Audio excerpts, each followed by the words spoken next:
روزے اصل میں رمضان کا پروگرام کیا ہے؟ دن بھر کا روزہ اور رات کے اکثر حصے کو قرآن کے ساتھ لے کر جاگنا. لیکن حکمت خداوندی نے پہلے حصے کو تو فرض کیا ہے، دوسرے کو فرض نہیں کیا، اس کو ترغیب اور تشریف پر چھوڑ دیا ہے. لیکن اس کی جو اہمیت ہے میں چاہتا ہوں کہ پہلے سے اس کو سمجھ لیں آپ. دیکھیے پہلی حدیث اس میں ہے سلمان الفارسی رضی اللہ تعالی عنہ قال خطبنا رسول اللہ صلی اللہ علیہ وسلم فی آخر یوم من شعبان. حضرت سلمان فارسی سے مروی ہے، انہوں نے فرمایا کہ خطبہ ارشاد فرمایا ہمیں اللہ کے رسول نے صلی اللہ علیہ وسلم شعبان کے آخری دن. فقال، آپ نے ارشاد فرمایا، یہ خطبہ طویل ہے، میں نے صرف شروع کے چند جملے یہاں نقل کیے ہیں. یا ایھا الناس قد اظلکم شہر عظیم، اے لوگوں تم پر ایک بہت عظمتوں والا مہینہ سایہ فگن ہو گیا ہے. دیکھیے سایہ فگن سے وہ انگریزی کا محاورہ آپ کے ذہن میں آنا چاہیے، coming events cast their shadows before. ابھی رمضان شروع نہیں ہوا ہے، شعبان کا آخری دن ہے، تو وہ کمنگ ایونٹ جو ہے رمضان مبارک اس کا سایہ آ گیا ہے تم پر، اس لیے حضور نے وہ لفظ استعمال کیا قد اظلکم. ظلال کہتے سائے کو. قد اظلکم شہر عظیم، بڑی عظمت والا مہینہ ہے. شہر مبارک، بہت برکت والا مہینہ ہے. شہر فیہ لیلۃ خیر من الف شہر، اس میں ایک رات وہ بھی ہے، وہ مہینہ جس میں ایک رات وہ بھی ہے جو 1000 مہینوں سے افضل ہے. انا انزلناہ فی لیلۃ القدر وما ادراک ما لیلۃ القدر لیلۃ القدر خیر من الف شہر. اب جو اگلے دو جملے ہیں وہ نوٹ کیجئے. جعل اللہ صیامہ فریضۃ وقیام لیلہ تطوعا، اللہ نے ٹھہرایا ہے، قرار دیا ہے اس کا روزہ رکھنا تو فرض کے درجے میں، اور اس کی رات کا قیام تطوع کے درجے میں، اپنی مرضی پر، اپنی خواہش پر، نفل کے طور پر. یہ تم پر لکھ دیا گیا ہے، لکھا تو گیا ہے، جعلہ تو ہے. مجعول کا جو پہلا مفعول ہے وہ کیا ہے؟ جعلہ کا. مجعول اول کیا ہے؟ دن کا روزہ. اور مجعول ثانی کیا ہے؟ قیام لیلہ، رات کو کھڑا رہنا. اب یہ رات کا کھڑا رہنا اس کی کتنی مقدار ہوگی؟ کہاں سے معلوم کریں گے؟ قرآن سے. جب یہ لفظ آیا ہے سورہ مزمل میں، یا ایھا المزمل قم اللیل الا قلیلا نصفہ او انقص منہ قلیلا او زد علیہ ورتل القرآن ترتیلا، یہ معنی ہے. اے لحاظ قبر میں لپٹ کر لیٹنے والے، کھڑے رہا کرو رات کو سوائے اس کے تھوڑے سے حصے کے، یعنی آدھی رات یا اس میں تھوڑا سا کم کر لو، جسے پھر کہا مفسرین نے 1/3 رات کم سے کم. اور زد علیہ ہے یا آدھی پر بھی کچھ زیادہ کرو، یہ 2/3 رات ہو گیا. ورتل القرآن ترتیلا، اور قرآن کو اتارا کرو تھوڑا تھوڑا تھوڑا. یہ ترتیل، تفریل، تنزیل. جیسے قرآن تھوڑا تھوڑا محمد پر نازل ہوا صلی اللہ علیہ وسلم، ایسے ہی تھوڑا تھوڑا تھوڑا قرآن اپنے اندر اتارو. ہیمر اٹ ڈاؤن، اپنے ذہنوں میں اتارو، اپنے قلب میں اتارو. اس کے لیے رات کو کھڑے رہو. اور قیام اللیل کم سے کم 1/3 شب کے اوپر اطلاق ہوگا، اس سے کم پر تو اطلاق ہے ہی نہیں.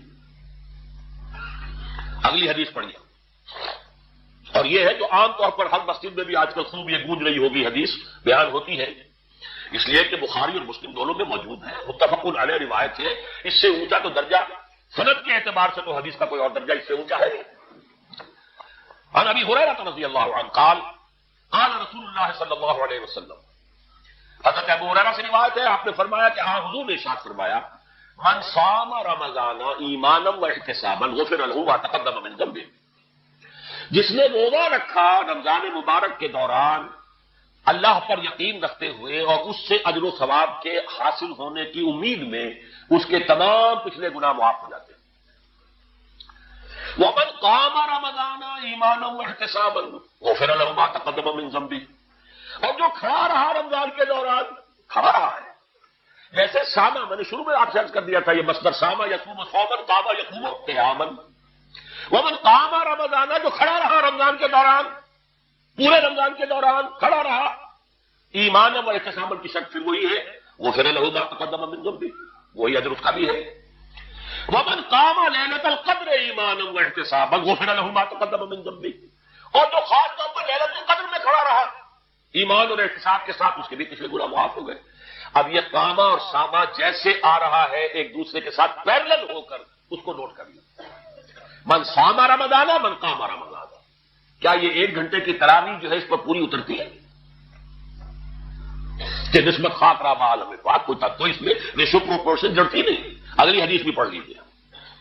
یہ وہی آگے عبداللہ ابن عمرو بن العاص رضی اللہ تعالی عنہما جن کے بارے میں نے عرض کیا تھا بہت ہی زاہد منش بہت عابد ہر روز روزہ اور پوری رات نماز پڑھتے تھے. وہ راوی ہے اس کے.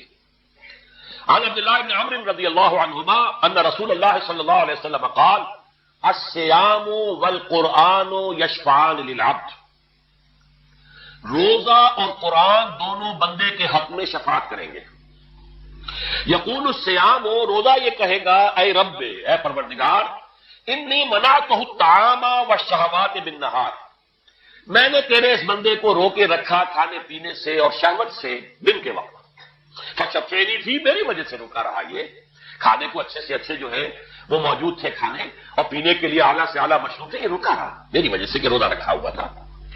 اور جیسا میں نے کہا منقوحہ بیوی موجود تھی لیکن رکا رہا تھا. میں رکھا اس نے اپنے آپ کو میری وجہ سے. تو میری شفاعت اس کے حق میں قبول فرما.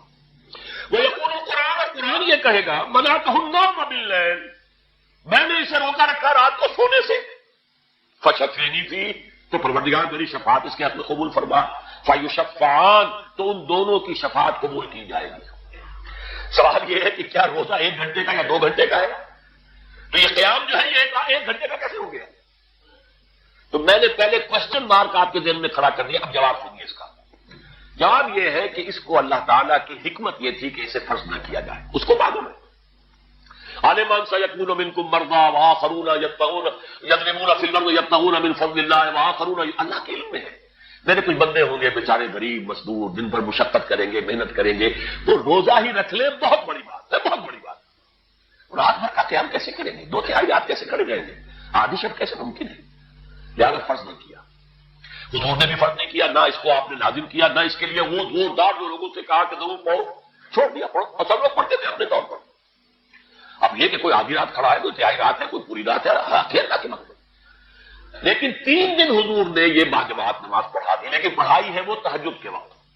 یعنی لوگ رات کے وقت جو بھی ہے کھڑے ہیں جاگ گئے ہیں قرآن پڑھ رہے ہیں لیکن یہ کہ خاص تہجد کے وقت آپ اپنے حجرے سے برآمد ہوئے تو لوگ جمع ہو گئے آپ کے گرد جمع ہو گئے. آپ نے 3 دن یہ 8 رکعتیں جو تہجد کی حضور کی ہوتی تھی وہ آپ نے 8 رکعتیں پڑھائی باجماعت. لیکن وہ وقت تہجد کا تھا. یہ نوٹ کر لیجیے. 4تھے دن بھی صحابہ منتظر رہے کیا حضور برآمد ہوں گے تشریف لائیں گے. نہیں آ رہے حضور تو کچھ کھگار بھی رہے ہیں کہیں پتہ نہیں حضور کہیں اونگ نہ آ گئی ہو تو ہماری آوازوں سے جاگ جائیں. کبھی نہیں آئے حضور. اگلے روز آپ نے فرمایا کہ میں جان بوجھ کر نہیں آیا میں اگر یہ متواتر تمہیں پڑھاؤں گا تو یہ تم پر فرض ہو جائے گی.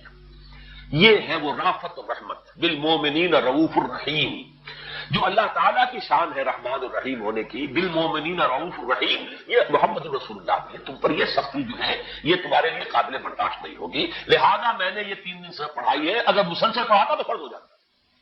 یہاں تک تو ہے حکمت نبوی کا معاملہ. اب آیا حکمت صحابی یا حکمت خلیفہ راشد. یہی معاملہ رہا حضور کی حیات طیبہ کے دوران. یہی حضرت ابوبکر رضی اللہ تعالیٰ عنہ کی خلافت کے دوران. یہی حضرت عمر کا بھی ابتدائی دور. لیکن دور خلافت عمر فاروق کے دوران یہ واقعہ آیا کہ حضرت عمر داخل ہوئے مسجد میں. دیکھا رات کے وقت ابھی کوئی باجماعت تراویح کا کوئی انتظام نہیں تھا. آپ نے دیکھا کچھ لوگ مسجد کے اس کونے میں کھڑے ہیں. حافظ حافظ تو حافظ نہیں ہوتے تھے نا تو کوئی حافظ ادھر انہوں نے 5 6 7 8 آدمیوں نے کسی حافظ سے گزارش کی وہ انہیں قرآن سنا رہا وہ کھڑے سن رہے ہیں. کوئی دوسرے کونے میں ایک دم گھٹا ہے کوئی تیسری طرف ہے کہیں ہے. ٹولیوں کے اندر لوگ جو ہے وہ قیام اللیل کا حق ادا کر رہے ہیں. آپ نے فرمایا کیا ہی بہتر ہو کہ یہ سب جمع ہو جائے کہ امام کے پیچھے اور پھر یہ کہ اسے عشاء کے ساتھ متصل رکھ دے تاکہ جس کو کہتے ہیں عربی میں ما لا یترک کلہ لا یترک کل. اگر کوئی شے کل کی کل حاصل نہیں ہو سکتی تو کوئی شخص بھی مسلمان بالکل محروم نہ رہ جائے. کم سے کم یہ 20 رکعت تراویح تو پڑھے اور قرآن سن لے تاکہ کسی نہ کسی درجے میں تو اس کا بھی حصہ ہو جائے اس کی برکات میں سے. یہ ہے حکمت حضرت عمر فاروق کے فیصلے کی. اور چونکہ حضور نے فرمایا علیکم بسنتی و سنت الخلفاء الراشدین المہدیین تم پر لازم ہے کہ میری سنت کو اور میرے خلفائے راشدین کی سنت کو مضبوطی سے پکڑو.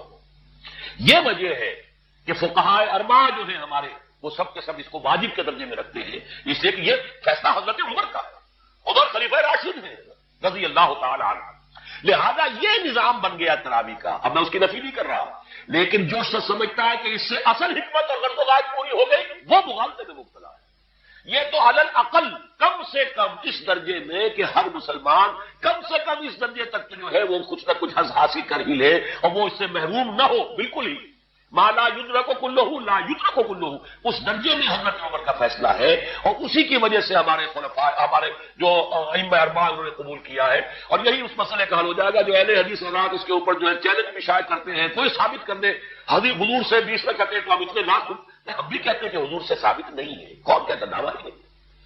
یہ تو حضرت عمر کا فیصلہ ہے، حضرت عمر کا فیصلہ، خلیفہ راشد کا فیصلہ، اس کو امت نے قبول کیا ہے، لہذا وہ نظام ہے، رہے گا۔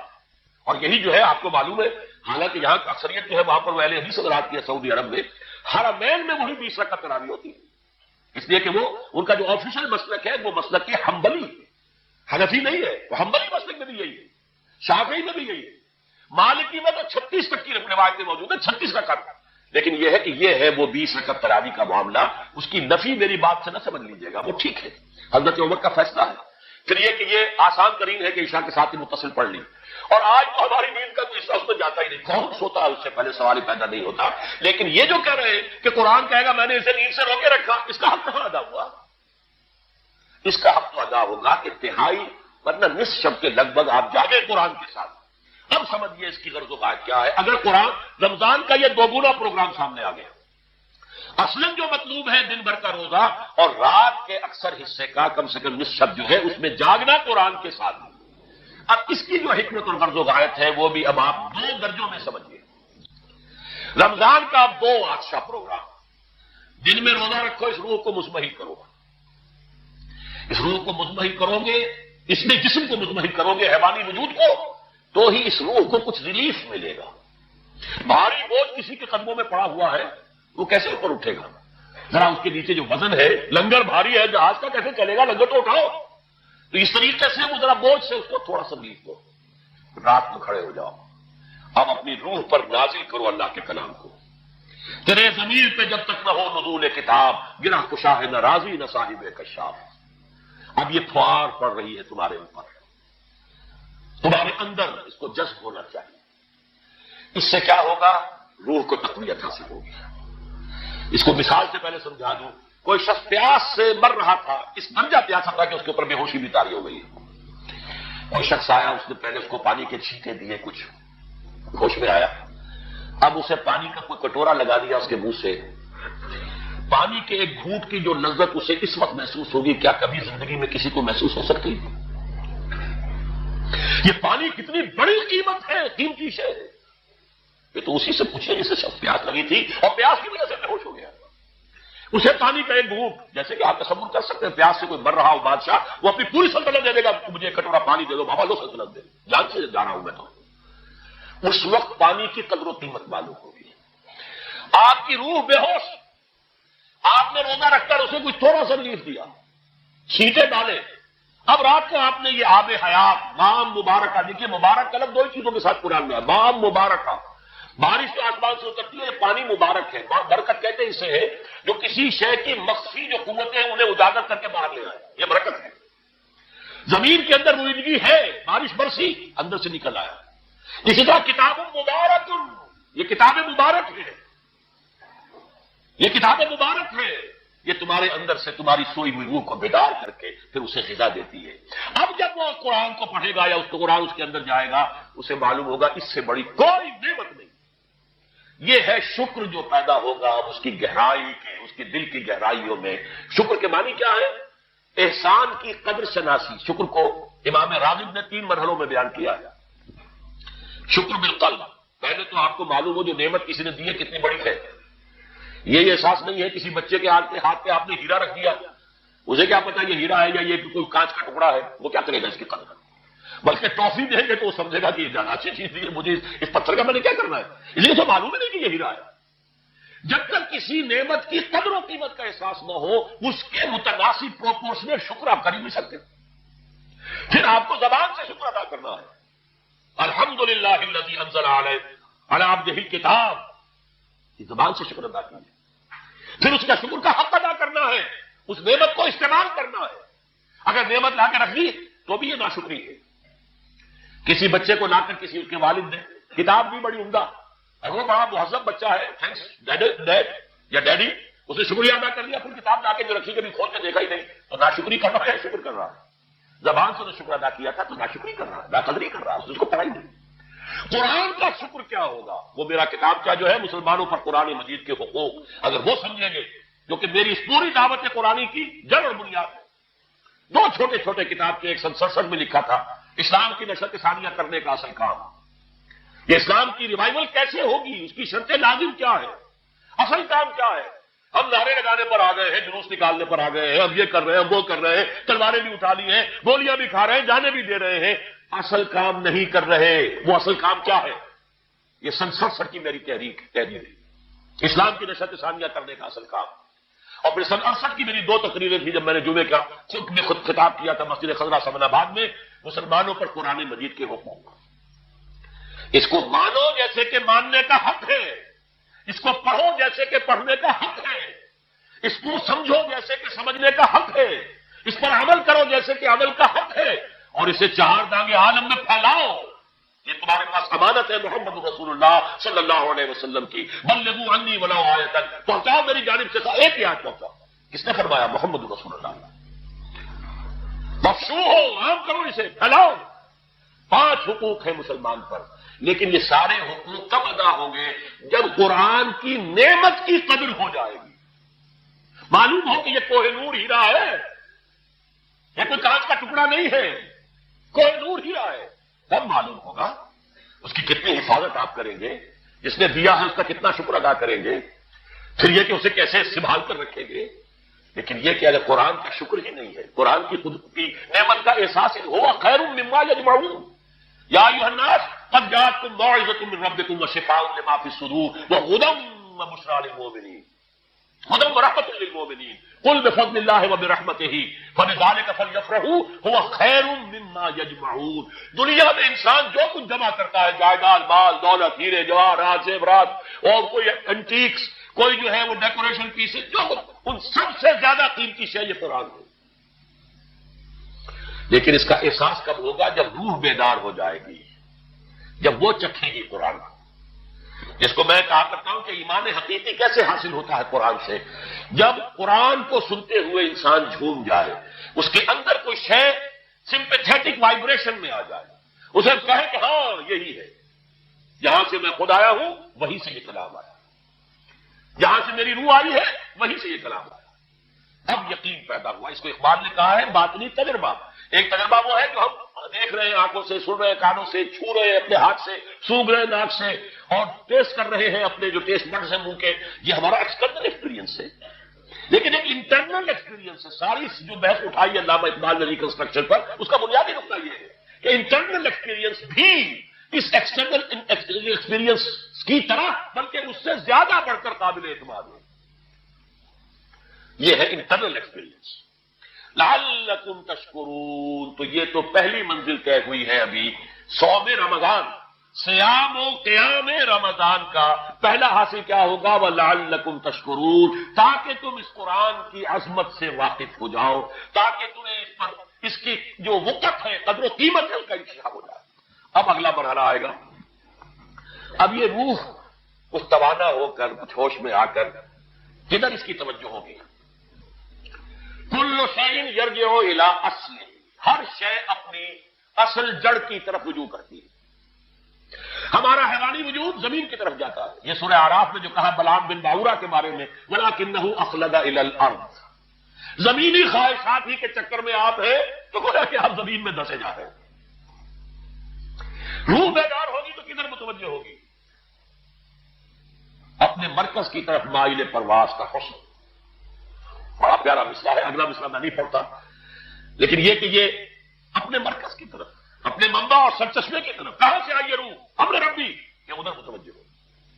ہم پڑھا کرتے تھے اپنے ہائی اسکول کے زمانے میں، جو صبح پریئرز ہوتی تھی اس میں خاص نظم تھی، مجھے یہ معلوم نہیں شاید کون ہے، مجھ کو ہے تیری جستجو، مجھ کو تیری تلاش ہے، خالق میرے کہاں ہے تو، مجھ کو تیری تلاش ہے۔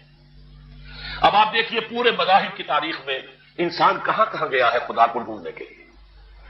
کوئی برف پوش چوٹیوں کے اوپر جو ہے تپسیا میں لگا ہوا، کیوں؟ رب کا قرب حاصل کرنے کے لیے نا، پرماتما سے لو لگانے کے لیے۔ وہ غاروں میں ہے، تپسیا ریاضتیں کر رہا ہے، وہ صحراؤں میں گیا ہے، گوتم بدھ کہاں کہاں گیا ہے، کہاں کہاں گیا ہے، کچھ آپ کو اندازہ ہی نہیں۔ انسان اس کے اندر کوئی شے ہے جو کسی کو تلاش کر رہی ہے۔ میرے اندر ہی وہ شے بھی ہے جو مجھ سے کہتی ہے کہ کچھ کھانا ڈالو اس منہ کے اندر، اس پیٹ میں ڈالو، ہے وہ بھی میرے اندر شے۔ انہوں نے نفس کا علیہ کا حق ہے، یقیناً تمہارے نفس کا بھی تم پر حق ہے۔ میرے اندر ہی کوئی شے ہے جو کچھ اور شے چاہتی ہے، کچھ اور شے کی متلاشی ہے، وہ کسی اور شے کے عشق میں ہے۔ یہ دوسری بات ہے، اسے ہم نے سلا رکھا ہے لوریاں دے دے کے تھپک تھپک کر، ہم تو اپنے جسم کی طرف متوجہ ہیں، لہذا ہمیں وہ پیاس محسوس ہی نہیں ہوتی کہ یہ بھی واقعی میرے اندر کوئی پیاس ہے۔ روح بیدار ہوگی تو وہ پیاس جو اس کے اندر اب پیدا ہوئی ہے وہ کدھر متوجہ ہوگی؟ اپنے پروردگار کی طرف۔ یہ ربط ہے اگلی آیت کا، پڑھیے وَإِذَا سَأَلَكَ عِبَادِي عَنِّي فَإِنِّي قَرِيبٌ۔ جب یہ روح بیدار ہو کر اپنے مرکز کی طرف متوجہ ہوگی، اپنے منبع اور سرچشمے کی طرف متوجہ ہوگی، اپنے مبدا کی طرف متوجہ ہوگی، تو اے میرے نبی صلی اللہ علیہ وسلم، جب میرے بندے آپ سے میرے بارے میں پوچھیں فَإِنِّي قَرِيب، انہیں بتا دیجئے میں قریب ہی ہوں، کہیں دور نہیں، اس کی رگے جان سے بھی زیادہ قریب ہے۔ ہم قریب ہیں، جب چاہو ہمیں پکارو، جب چاہو دعا کرو، جب چاہو باریابی حاصل کر لو۔ ہم تو مائل میں کرم ہے، کوئی سائل ہی نہیں۔ ہم تو ہر روز رات کے آخری گھڑیوں میں سمائے دنیا تک نزول فرماتے ہیں، اور ہماری طرف سے پکارنے والا پکارتا ہے حل من مستغفر فاغفر لہ، ہے کوئی استغفار کرنے والا کہ میں اسے بخش دوں، ہے کوئی مانگنے والا حل من سائل فاعطیہ، ہے کوئی مانگنے والا اسے میں دوں۔ تم سوئے ہوتے ہو، اب تو غافل نہیں، تم غافل ہو، متوجہ تو ہو، آؤ تو صحیح ہماری طرف۔ حدیث قدسی میں آیا ہے میرا بندہ میری طرف چل کر آتا ہے، میں دوڑ کر آتا ہوں، وہ بارش بھر آتا ہے، میں ہاتھ بھر آتا ہوں، میرا بندہ میرا ذکر اپنے دل میں کرتا ہے، میں اپنے جی میں اس کا ذکر کرتا ہوں، یاد کرتا ہوں اسے، اور میرا بندہ اگر کسی محفل میں میرا ذکر کرتا ہے، میں اس سے بہت اعلیٰ محفل میں اس کا ذکر کرتا ہوں، بلائے اعلیٰ کی محفل میں ذکر کرتا ہوں۔ یہ حدیث کے الفاظ ہیں کہ نہیں؟ تو تم غافل ہو بھائی ہم سے، ہم تو غافل نہیں۔ عظیم و وذو اللطائف لا یغیب وارجوہ رجال لا یخیب، میں غائب ہو جاتا ہوں، وہ تو غائب ہونے والی ہستی ہی نہیں ہے، ہر آن موجود ہوا معکم میں نے معکم تم۔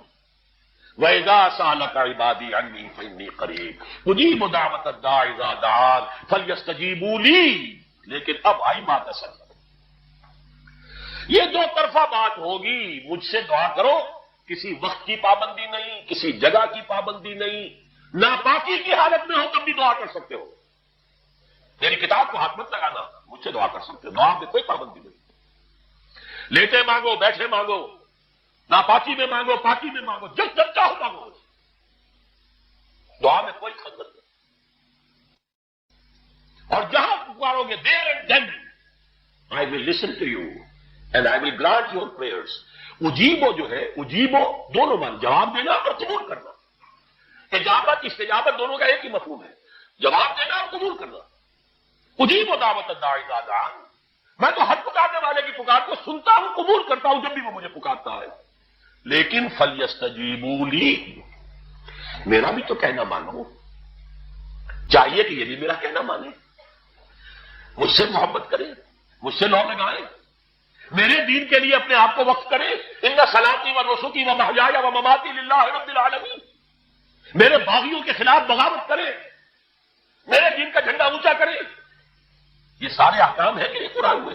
قاتلوہم، جیسا کہ میں نے آپ کو بتایا اگلے ہی رکوع میں قتال کا حکم آ رہا ہے، اب وہ گھوڑا کو روزہ رکھواتے تھے، بتا دیا یہ روزہ تمہیں کس لیے رکھوایا جا رہا ہے، اگلے ہی رکوع کے اندر حکم ہے قاتلوا فی سبیل اللہ الذین یقاتلونکم وقاتلوہم حتی لا تکون فتنۃ ویکون الدین للہ، اللہ کے لیے دین ہو جائے، پورا کا پورا نظام اللہ کے تابع آ جائے، اس کے لیے پہلے دعوت دو، محنت کرو، جدوجہد کرو، اس دعوت کے نتیجے میں جمعیت فراہم کرو، جب جمعیت اتنی ہو جائے کہ پھر اس باطل نظام کے خلاف بغاوت کر سکو تو کرو بغاوت، اگر باطل نظام کے خلاف بغاوت نہیں کرتے ہو تو پھر ہم سے بغاوت ہے تمہاری، پہلے ذہنی بغاوت ہے، آپ ڈس اون کیجئے ذہنی اعتبار سے، نفسیاتی اعتبار سے، میں اس نظام کو نہیں اون کرتا، ریکنسائل نہ کیجئے اس کے ساتھ، کوئی تعاون نہ کیجئے اس کے ساتھ، کوئی چاچی اور ملازمت نہ کیجئے اس کی، تن من دھن لگائیے اس نظام کو بدلنے کے لیے، چاہے ابھی وہ دعوت کے مرحلے میں ہے، لوگوں کو تیار کیا جا رہا ہے، تربیت دی جا رہی ہے، تزکیہ کیا جا رہا ہے، لیکن ہدف کیا ہے؟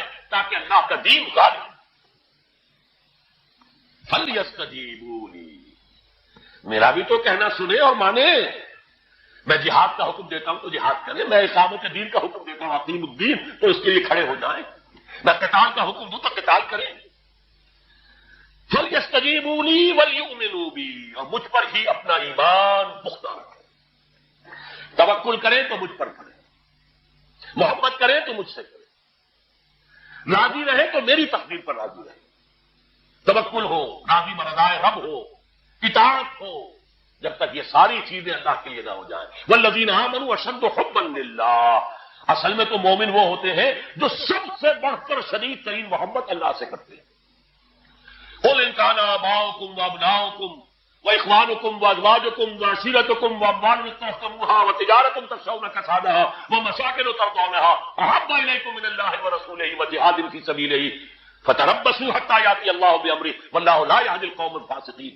اے نبی سے کہہ دیجئے اگر تمہیں اپنے باپ، اپنے بیٹے، اپنے بھائی، اپنے اسپاؤسز، بیوی کے لیے شوہر، شوہر کے لیے بیوی، اور رشتہ دار، اور تمہارے وہ مال جو تم نے بڑی محنت سے جمع کیے ہیں، تمہارے وہ کاروبار جن کا تمہیں اندیشہ ہوتا ہے کہ کساد بازاری نہ ہو جائے، کہیں پر جو ہے ریسیشن نہ آ جائے، اور تمہارے وہ مکان اور محلات جو تم نے بنائے ہیں، اگر یہ 8 چیزیں محبوب تر ہیں اللہ سے اور اس کے رسول سے اور اس کی راہ میں جنگ کرنے سے، جہاد سے، تو جاؤ دفعہ ہو جاؤ، بیٹھو وہاں یہاں تک کہ اب اپنا فیصلہ سنا دے. اور اللہ ایسے فاسقوں کو، ایسے ناہمزاروں کو ہدایت نہیں دیتا.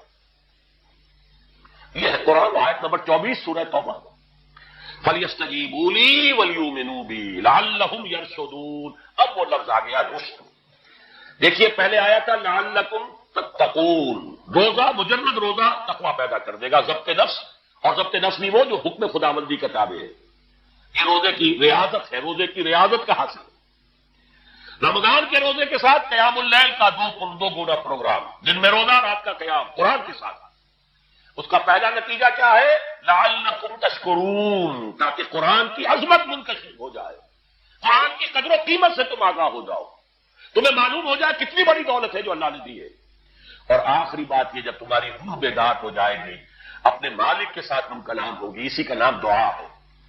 دعا ہے جس کے بارے میں حضور نے فرمایا الدعاء مخ العبادہ، یہ عبادت کا جوہر ہے. الدعاء هو العبادہ، دعا ہی تو اصل عبادت ہے. یہ دعا ہی تو ہمیں میسر نہیں ہے. 17 رکعتیں پڑھنی ہیں ہم نے عشاء کی، لیکن اللہ کے ساتھ کوئی لوگ نہیں لگی، ادھر کی ادھر کی سوچیں آ رہی ہیں.